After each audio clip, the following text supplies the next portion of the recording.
What should people do when they constantly feel like they have to use their non-dominant hand? What is the difference between being challenged and being unfit or unnatural for a role? Okay, let's just back up. What this person is referring to is a phrase that I use all the time. It's like when you are working within your aptitudes, like I was as a reporter, where when I was a Miami Herald reporter, I was playing exactly to my aptitudes. I was a fast writer. I was extremely inquisitive. I could make friends very quickly. I could develop sources very well. People trusted me. I remember my sister saying to me when young, people will tell you anything. And I don't know what it is. It's something about my cheekbones. I don't know what it is, okay? My grandmother had the same trait. Comes in extremely handy as a reporter, okay? People just tell me anything, okay? Whatever. And so my aptitudes were totally in place. And I was writing with my dominant hand, okay? Like if you were signing your signature with your dominant hand, you're writing with your dominant hand. And so oftentimes with aptitudes, if you're doing a job where you're not playing to your aptitudes, okay, like when I went to become a management consultant, okay, I could get by, but I was getting by writing with my non-dominant hand. I can sign my name with in my case, left hand. It's not very pretty. And if I practiced really hard and stayed up all night, I could do it, okay? And that's what it's like to be writing with your non-dominant hand. That's what it's like to be working, not in alignment with your natural aptitudes. Now that we have that context straight, read the rest of the question again, Sophia.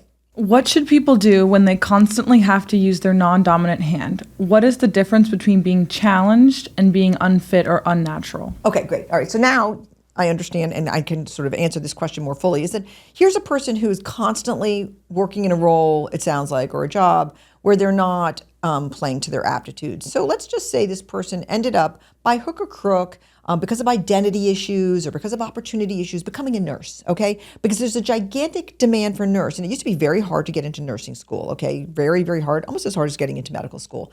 But because of the wild demand for nurses in this day and age with an aging population, a lot of nursing programs have A, popped up, and B, have opened up their funnel.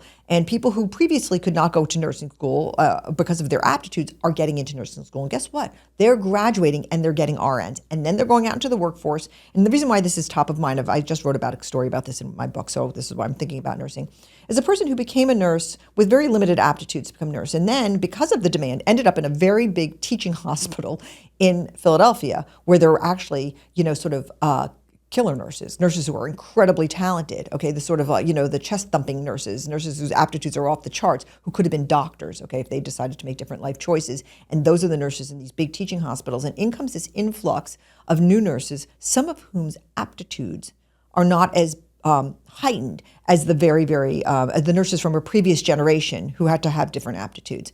And some of these nurses make it and some of them don't. But if you're one of these nurses, just using this example, and you're there trying to do what the job requires and it's not coming naturally to you, but say you want to stay because the money is excellent, the job flexibility is excellent, the identity issues are excellent. You like to tell people you're a nurse, okay? And again, this is just an example, fill in the blanks for your job. What do you do? And my answer to you is surrender, because it's not sustainable.